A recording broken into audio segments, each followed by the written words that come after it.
Hello, ladies and gentlemen. I am Jay-Z, your host for Flashpoint Radio. It is Tuesday, August 20th, 2013. Thank you for joining me. Tonight's edition of Flashpoint Radio, we go back to school. The kiddos are hopping back on the bus to go back to the public indoctrination system all over this country, and I thought we'd spend a little bit of time talking about it. Before we do that, I'd like to remind you, please share this information. Like this on YouTube, share it on Facebook, Twitter, however you do it online. If you still communicate face-to-face, that's awesome. Please tell your friends and family about this. If we're not telling our friends and family about what we know to be true in our heart, then we either don't believe that truth or we don't care very much for our friends and family. So please, touch those closest to you with the truth. That's how these movements spread. That's how we win this battle.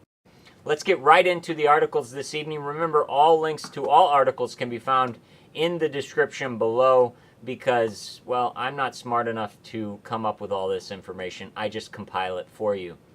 We'll start locally here in St. Louis, where the Riverview Gardens and Normandy school districts lost their accreditation last year, and a Supreme Court ruling upheld a Missouri state law that said those districts have to pay for transportation costs and tuition to an accredited school district in another part of the St. Louis area. It's a very contentious issue here in the St. Louis area.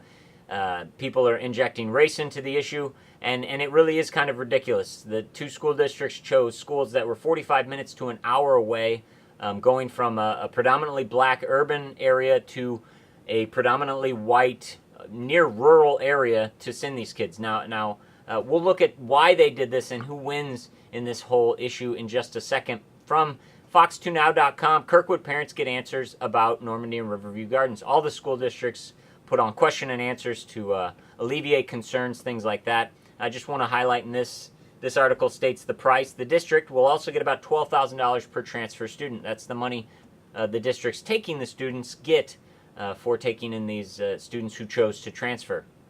$12,000 per student. Think about that, and think about how far that could go if that money went to the parents attached to the child and they could choose where their student went. From the St. Louis American, stlamerican.com, unaccredited schools to lose $35 million. It goes over the fact that it is a large check that these school districts are going to have to write, and they are two school districts that are already strapped for cash. This will guaranteed bankrupt these school districts and force either the legislature to step in or some unseen solution to be found. From the St. Louis Beacon, stlbeacon.org, Normandy hopes to avert bankruptcy this school year. They say they're good, at least until June of next year. It will be close, the Normandy superintendent told the St. Louis Beacon. And, well, they just haven't seen the solution. I saw the solution all over the television, over the last 2 years, and I wanted to show you what that solution is for the Normandy and the Riverview School District. They're losing $35 million. They're going to go bankrupt. Let's look and see what that solution might be.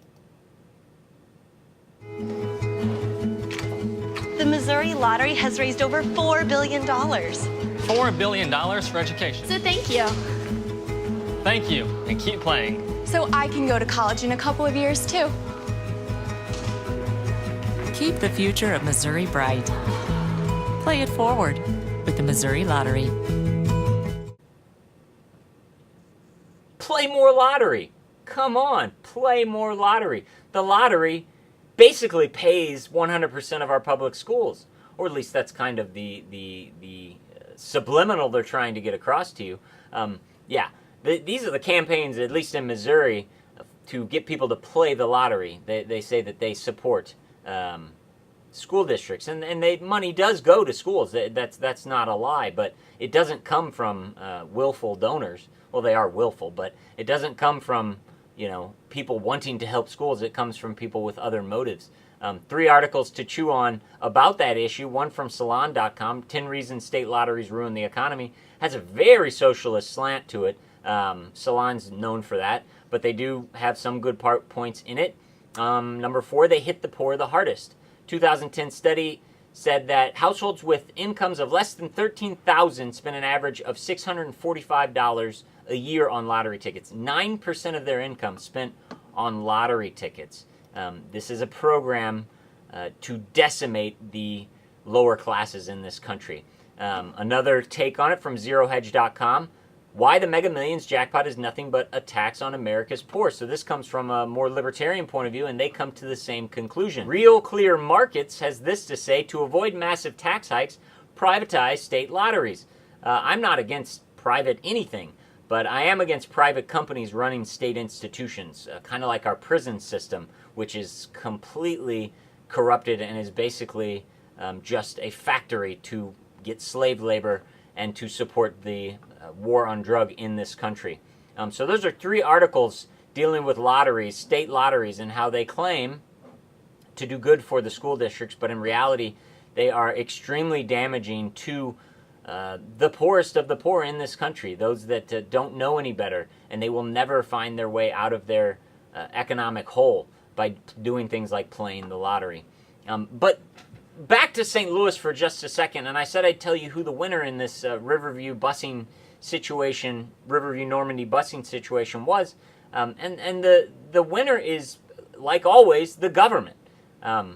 Everybody is up in arms over accreditation. Parents in the Normandy and Riverview Garden school districts are crying out to regain accreditation. They're saying, why can't my students have an accredited school? All the other school districts are saying, yay, my school's accredited. Well, what does accredited mean? Accredited basically means you agree to adopt those normalized, standardized sets of rules that the federal government puts down on public school in this country. It is basically saying, I am going to rubber stamp all of the government's curriculum. So they have posed a problem, created a reaction, or driven a reaction, and then brought in a solution. Problem, reaction, solution, the Hegelian dialectic. You pose a problem, you push and push people towards what you want as the reaction, and then you come in with the solution. You're the one that created the problem, you're the one with the solution. We create Al-Qaeda, then we use Al-Qaeda to steal Americans' rights. Sounds about right. It's a plan as old as time. But what is the solution in this whole thing? Well, like I said, it is the government accreditation. People are clamoring for government accreditation. And what will that bring us? Well, it comes in the form of Common Core, a private, public-funded system that is supposed to raise the results of standardized tests in this nation. And this is just a short video to show you what that might look like. But even under the new Common Core, even if they said 3 times 4 was 11, if they were able to explain their reasoning and explain how they came up with their answer really in words and in oral explanations, and they showed it in the picture, but they just got the final number wrong, we're really more focusing on the how. And No joke. I mean, we are living in 1984. This is what our government is pushing, what accreditation means. It means 3 times 4 is 11, as long as you put in an effort to get it. No, that's math. There is no gray area in math. Math is 2 plus 2 equals 4, not 2 plus 2 equals 5. And if you think you can run to homeschools like I will be doing with my children and get away from it, think again. Breitbart.com, Heritage. Common Core may affect private homeschool students' college admissions. Yes, they use college, since they've escaped to homeschool and gotten themselves out of the indoctrination system that we know as the public school system. They say, well, if you want to homeschool your child and that child wants to go to colleges, which are mostly private and a lot of public funded as well, you're going to have to align yourself with Common Core as well. So there will be no running to homeschool to get yourself away from Common Core. And if you don't know what Common Core is, look it up. Find a movement to get it out of your public schools and join that movement.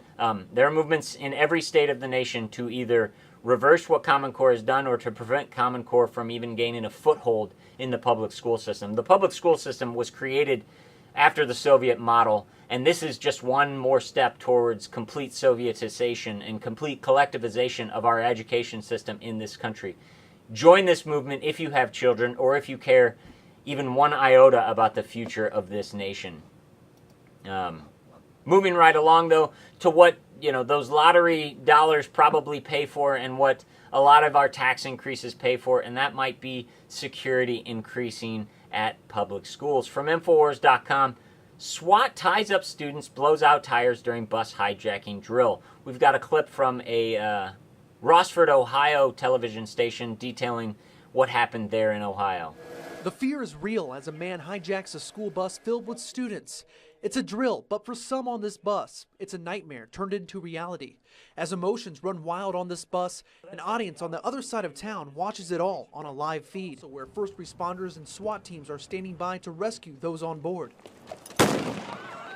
It feels good to know that when this does happen, there's people who are there to stop it. Yeah, way to acclimate students and their parents into the worst. This is ridiculous, and this is just another case of conditioning on the American public. They're turning us into prisoners. They are training your children to be prisoners on a prison planet, hence prisonplanet.tv. Check it out. One more from Dallas-Fort Worth, CBS Local. School security changes have parents dropping kids at the curb. So in Dallas, in a Dallas school district, you can no longer walk your child to their classroom after the first week of school. If your child is apprehensive, is scared, doesn't want to go without their parents, you can no longer walk them past the threshold of the curb and into the school because of restrictions, security restrictions. Parents are not allowed into their child's public school. And you wonder, what is that curriculum that they're hiding behind those doors? And now locks, security cameras, metal detectors, and ID badges. Wake up, America. And finally, I want to show you this picture that I'm flashing on the screen. I personally took this picture yesterday, and this is what years of public school have come to. Helmets on the crossing guard children at a public elementary school. I was a crossing guard attendant. I'm sure many of you were crossing guard attendants, and it was an honor to wear that sash and to put your hand out in traffic and say, I've got this. Well, now you don't got this until you wear a helmet. No dodgeball, 3 times 4 equals 11, and you better put your helmet on when you're walking down the street. What has happened to America? Well, what has happened is we were naive, and our fathers, older brothers and sisters, grandparents, they got decadent and they got lazy with the freedoms they had.